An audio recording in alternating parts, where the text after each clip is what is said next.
Coolers! Every family's got one. Increasingly frequently, that one is a Yeti, which at this point seems more like, I don't know, a status symbol than an actual decision to buy the best cooler on the market. Is that a Yeti? It is. You mind if I talk about it for 45 minutes? Oh, I know I can't stop you. And that it really just helps people who just want to fish and drink cheap beer in the outdoors identify other people who just want to fish and drink cheap beer in the outdoors.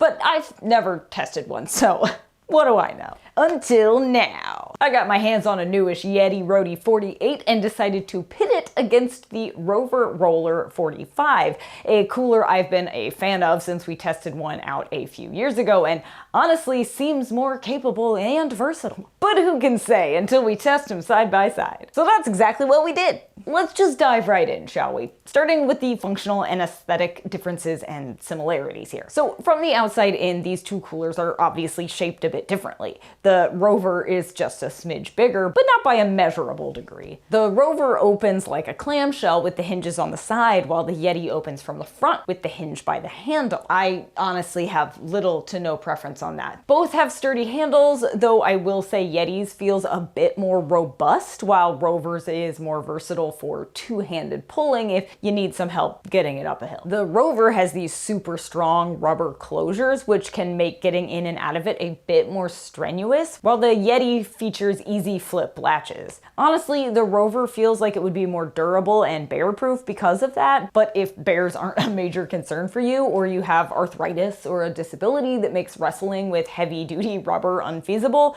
the Yeti's latches are way easier to use, so I'll give it that. Both coolers have drain plugs and solid, easy-to-grab handles, but while the Yeti only claims to be durable, the Rover is certified bear-resistant, which means even if you're not camping in grizzly country, it's gonna last a good long time. Possibly a lifetime. I mean, both of them should, honestly.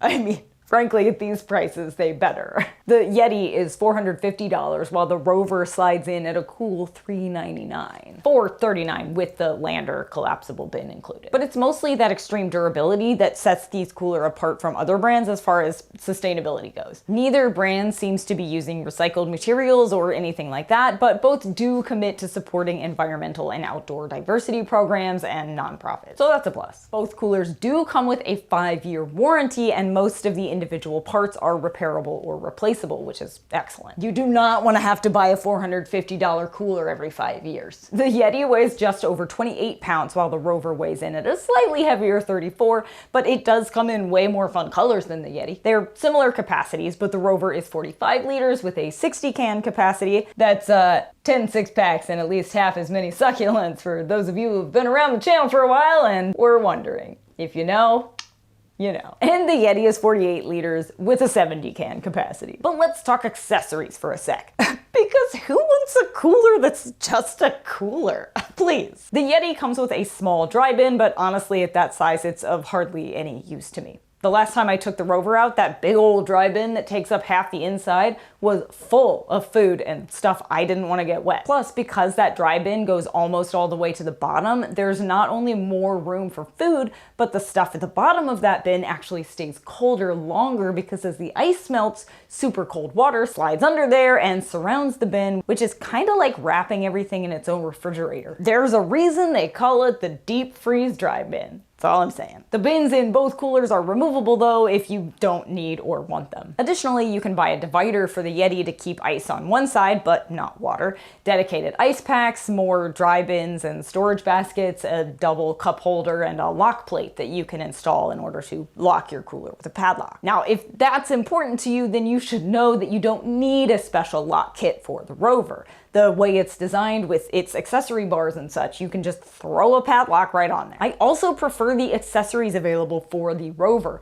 mostly because they were designed with ultimate functionality in mind. There's a little bag that looks like a climbing chalk bag that you can clip to the outside and use to collect trash or scraps, a cup holder, and a small cutting board that both hook to the outside and the ladder hangs flat against the dry bin for easy transport, which is rad. Plus, you can get all of Rover's coolers with this collapsible lander box, which is kinda brilliant. You can remove it if you want, but it just velcros onto these attachment points and is stupid useful. Because it's so deep and secured onto a rolling surface, I've used it to cart cooking equipment to the campsite over uneven trails, transported blankets and towels to the beach, and during road trips I pile it high with snacks or other quick grab items to take in and out of cabins or hotel rooms. I mean, yeah, it's just a collapsible box, but it's super useful, and the fact that it attaches to the top of the cooler is spectacular. I'm just saying, I was glad to have it all on my last camping trip. But maybe my favorite feature and accessory involves this bit right here, the bike arm attachment. Yup, there's a bike arm attachment you can buy that lets you hook up your Rover to your bicycle,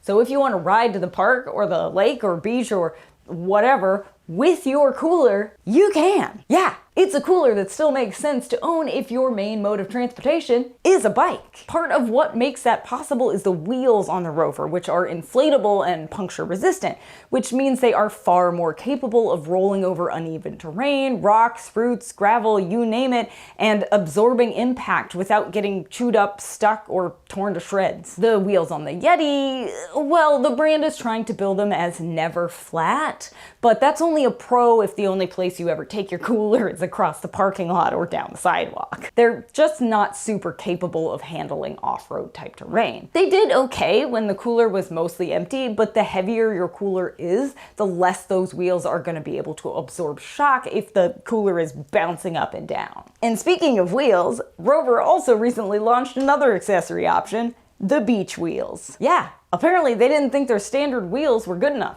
So they offer wheels that are designed specifically for rolling over sand without getting stuck. And all you have to do is replace a rod and screw on the wheels. Too easy. I mean, they aren't a cheap upgrade, but if you live by the coast and your cooler sees a ton of action on the beach week after week, it might be worth it. But these are all fun things, right? Like, a cooler's main purpose is to keep things cool. So we did a little test to see how they perform side by side. Now, this wasn't super scientific, but we did our best to make it fair. We weighed out ice and put the exact same amount by weight in each cooler, both of which had been sitting in a climate-controlled room for several days, so they started at the same temperature. So we put in the same amount of ice, not a ton, but some, and left the coolers closed for about 10 hours. When we checked them, more of the cubes in the Yeti cooler had completely melted. But we sealed them both up again and checked them again after 24 hours.